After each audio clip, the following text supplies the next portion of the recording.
ఒక పక్క ఉద్యోగుల పొగుడుతూనే వారి సంపాదనను స్వాహా చేస్తున్న కూటమి ప్రభుత్వం వారిని ఉద్ధరించినట్లుగా ప్రచారం చేసుకుంటుందని మొన్న దీపావళి సందర్భంగా రిలీజ్ చేసిన ఒక పెండింగ్ డిఏ కూడా మోసమేనని వైఎస్ఆర్సీపీ ఎమ్మెల్సీ పర్వతరెడ్డి చంద్రశేఖర్ రెడ్డి మండిపడ్డారు. నెల్లూరులోని పార్టీ కార్యాలయంలో ఆయన మీడియాతో మాట్లాడుతూ దీపావళికి ముందు చంద్రబాబు ఉద్యోగులతో మాట్లాడి ప్రెస్ మీట్ పెడితే ఏదో ఉద్ధరిస్తాడనుకుంటే 4వ పెండింగ్ డిఏలో ఒకే ఒకటి రిలీజ్ చేస్తామని చెప్పాడని అన్నారు. ఇక ఆ ఆరియన్స్ కూడా రిటైర్మెంట్ సమయంలో ఇస్తామని చెప్పి ఉద్యోగుల కడుపు మీద కొట్టాడని ఆగ్రహం వ్యక్తం చేశారు.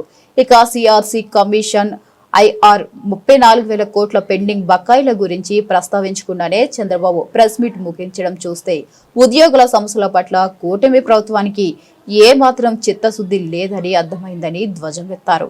కర్ణాటకలో ఎలా ఉంది, కేరళలో ఎలా ఉంది, తెలంగాణలో ఎలా ఉంది, ఉద్యోగస్తుల సంఖ్య తగ్గిపోయింది, మన జీతాలు తగ్గించుకోవాలని మాట్లాడతారు. ఎంత అవమానంగా మాట్లాడుతూ ఉన్నారంటే ఆ ఉద్యోగస్తులకి ఇచ్చే జీతాన్ని మీరు జీతాలు తీసుకోవట్లే, మంత్రులు జీతాలు తీసుకోవట్లే, మంత్రులు ముందు వెనక నేను కార్లు పెట్టుకుంటా ఖర్చు పెడుతున్నారే, మీరు సంపాదన నేను చేయలేకపోతా ఉన్నాను అన్నప్పుడు మరి మీరు సొంతంగా హెలికాప్టర్లు కొనడానికి మీకు డబ్బులు ఎలా వస్తూ ఉన్నాయి? అలానే ప్రతి ప్రైవేట్ కార్యక్రమానికి కూడా ముఖ్యమంత్రి గారితో పాటు వాళ్ళ అబ్బాయి కానీ అలానే డిప్యూటీ సీఎం గారు కానీ వీరందరూ కూడా స్పెషల్ చాపర్స్లో వెళ్తూ ఉండారే, కొన్ని 10 సార్లు ఢిల్లీకి వెళ్తూ ఉండాలి. సంవత్సరాలలో ఎంతెంత ఖర్చులు అవుతా ఉన్నాయండి. ఈ మంత్రుల ఖర్చులు ఎక్కడైనా తగ్గించినారా? మీకు ఉద్యోగస్తుల జీతాలే కనపడతా ఉన్నాయా? సంపదను దోచుకుంటా ఉన్నారు.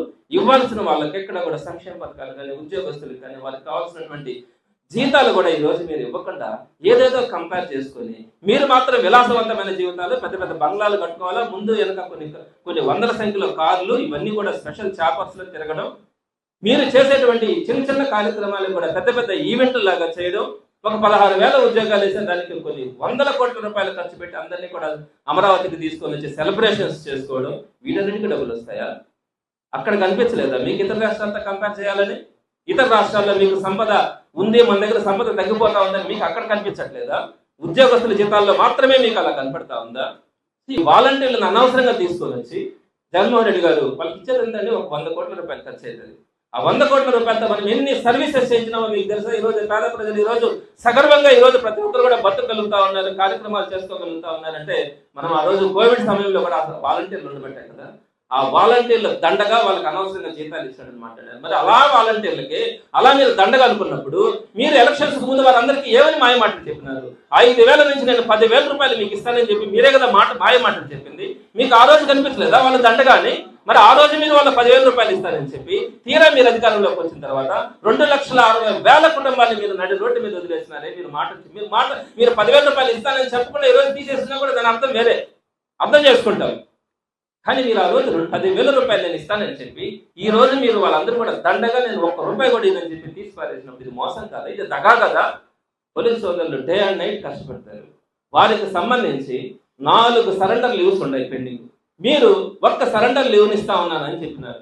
పండగ చేసుకోండి అని చెప్పినారు. పండగను కూడా ఇంట్లో కాకుండా రోడ్ల మీద చేసుకోమని చెప్పి మాట్లాడారు. 4 ఎస్ఎల్స్ బదులు ఒక్క సరెండర్ లీవ్ని ఇచ్చి అది కూడా ఏం చెప్పినారు? ఇప్పుడు ఇవ్వడంట, 2 నెలల తర్వాత 105 కోట్లు ఇస్తారంట, వచ్చే సంవత్సరంలో ఇంకొక 105 కోట్లు ఇస్తారంట. ఏమంటే 210 కోట్లు మొత్తం కలిస్తే ఒక్క సరెండర్ లీవే 4 ఒక్కటి కూడా ఇస్తారనుకోండి. 210 కోట్ల రూపాయలు మీకు మన స్టేట్ గవర్నమెంట్ 3 లక్షల రూపాయలు ఉండే మన స్టేట్ గవర్నమెంట్ బడ్జెట్ లో ఇంచుమించుగా 1,00,000 కోట్లతో నేను అమరావతిని